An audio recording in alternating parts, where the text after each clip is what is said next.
What up, dudes? It's Gaz, and welcome to the Warframe video. So, welcome. We have a pretty crazy farm for you today. We've actually got two locations for farming steel essence on the steel path. And yeah, if you get lucky with like cat buffs and stuff, you can get insane amounts of Kuva from this. Then again, you could get insane amounts of Kuva from arbitrations as well, or from Kuva Survival Requiem. But this one definitely is really nice because you can actually farm normal resources while you're at it too. So for example, on this node we're on right now, you can get some polymer, you can get some tellurium. The second level we're going to show you, you can also get like, I think, nanospores and plastids and stuff like that. So yeah, make sure you check out the Twitch channel if you haven't already. We did this live on Twitch. And yeah, let's get into it. So so there's going to be two camping rooms we're going to show here. The one that we're currently showing is Ophelia on Uranus. It's a underwater survival node, and you're actually going to find this little cubby underground, and you're going to use the frames Nova, Speed Nova. I'll show all the builds for this stuff too. Khora as well. You're going to want like a godly Khora setup for this. And you're also going to want 1 to 2 Nekros or an Ivara, and the Ivara will be pickpocketing. So we'll show all the builds for this stuff. And yeah, like I said, I actually got 200 plus steel essence in a 2-hour mission here. And 15 steel essence is 10k Kuva. So it was about like 90k Kuva, almost 100k Kuva per hour. And that's just not even like taking into account all the polymer bundles I got from this. It's pretty crazy. And like I said, there's other nodes you can do this on too. I'm going to show you 2 levels here. But yeah, so basically you want to find this spawn location, or if you're on the other node, just be Gabi on Ceres. Gabi on Ceres is a survival mission against the infested.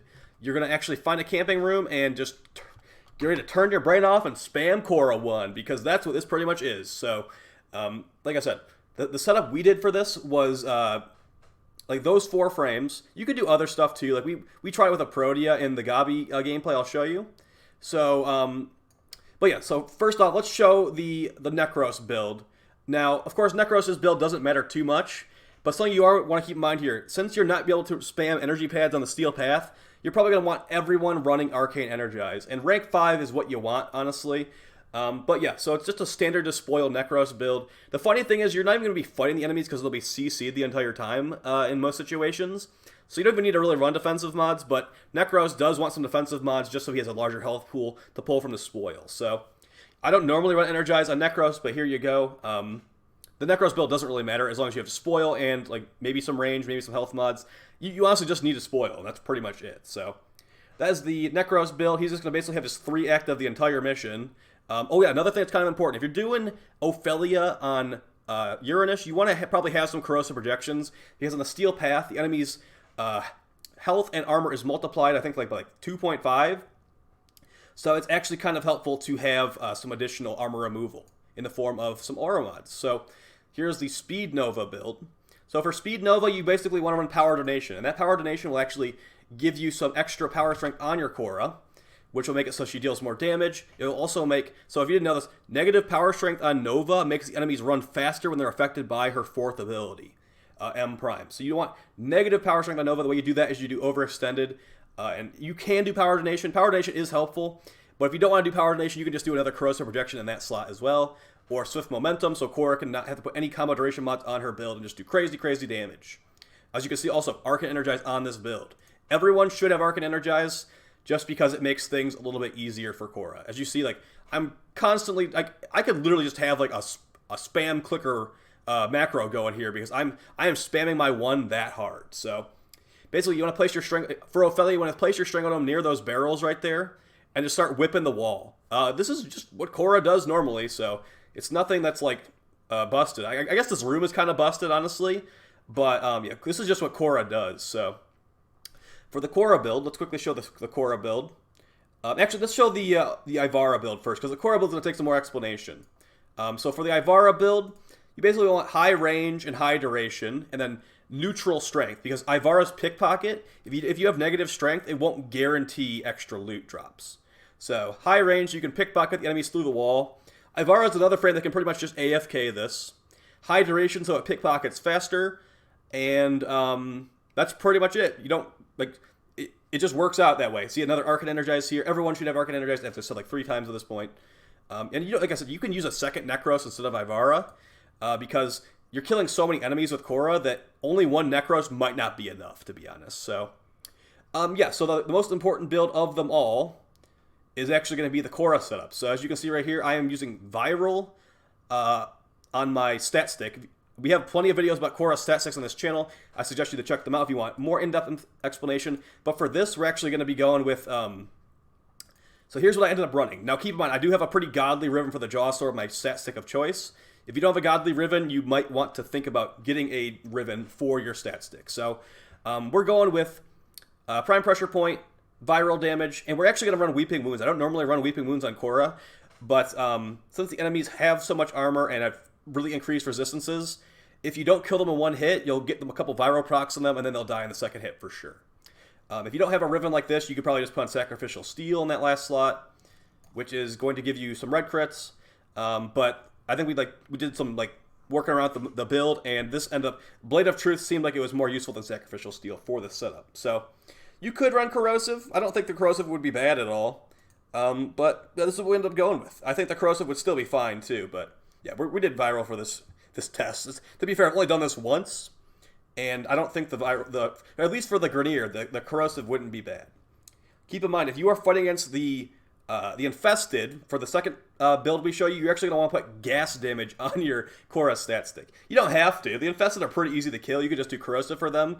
But gas damage does have good multipliers against the Infested. It will also make a gas cloud of death that annihilates them too. So keep that in mind. You might actually like it. So let's go back to what we had before. So that's going to be the stat stick for Khora. Just go over my Khora stat stick video if you'd like more information on this. And yeah, so since you're taking off Sacrificial Steel, if you have a crit chance ribbon, you're not going to actually be getting constant red crits, but you'll be getting plenty of orange crits. So our Aura mod setup was 1 power donation, 2 corrosive projections, and I had Swift Momentum equipped, just because I took the combo duration mod off my Khora for laziness purposes. So you get 6 seconds of combo duration. It's pretty nice here. And then the rest of it's a pretty standard Khora build. But keep in mind, I took off all defensive mods because the enemies can't even shoot us. So, Pilfering Strangledome for additional loot chance from enemies stuck in the Strangledome. They'll pretty much all be stuck in the Strangledome. Pretty high range. You could actually take off some range just so you don't actually need to run out and grab the loot. But it's up to you. I'd say 200% range-ish is fine. Still be able to whip through the wall and all that kind of stuff.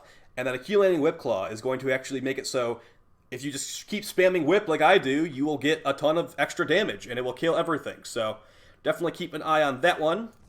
And then, everything else is pretty standard here, like Prime Flow for more energy, Prime Continuity so you don't have to cast as much, Streamline so you can spam, and if everyone has Energized, you will be able to sustain the entire mission. So, yeah, I think I use, 1 energy pad, a 2-hour survival.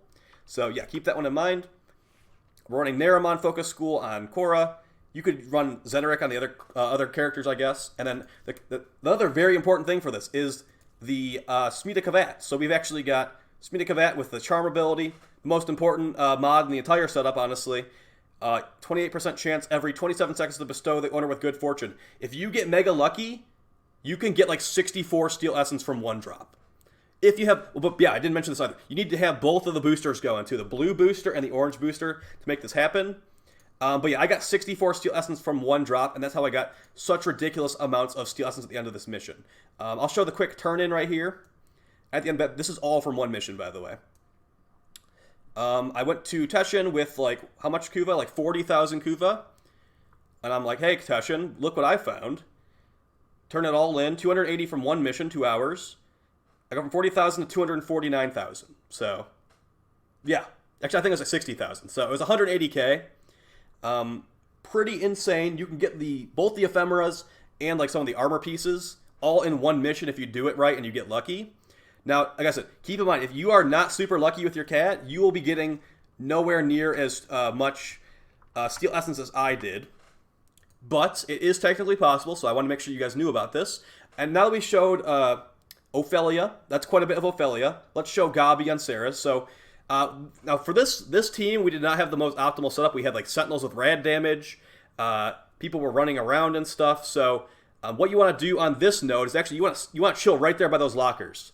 We didn't end up doing that this run because things just weren't working out the way I wanted it to. But yeah, if you stand right there by those lockers and place a Strangledome there, the Infested will all run right to the They will run right into the Strangle Dome, and you can just whip them and one-shot them very easily. So on this run, we got less Steel Essence for sure. But like I said, we had like someone was running the Hellstorm with radiation damage. The Rad procs were making the Infested not run towards us. We had a Moa that was like messing things up too. So you technically can do a really, really nice job here.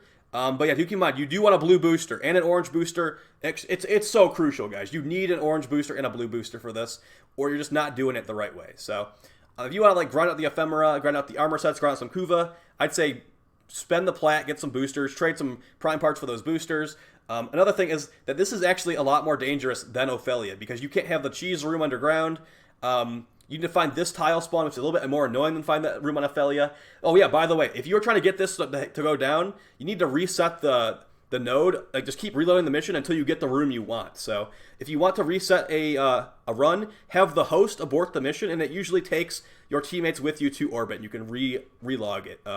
So basically, if you're trying to do this, have everyone just search the tile for those either this room or the underground room on Ophelia.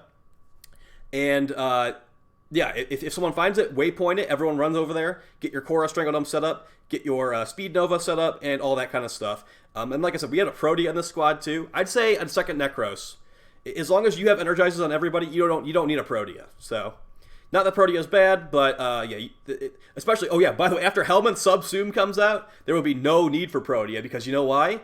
They're going to put you can put Dispensary on Nekros, you can put Dispensary on Speed Nova, or you can even put Dispensary on Khora. Like, honestly, you can replace Khora's 3 with Dispensary and have infinite energy, as long as you get energized. So, yeah, on the 25th, once we get access to that, this will be ridiculous, even though it's already ridiculous, so...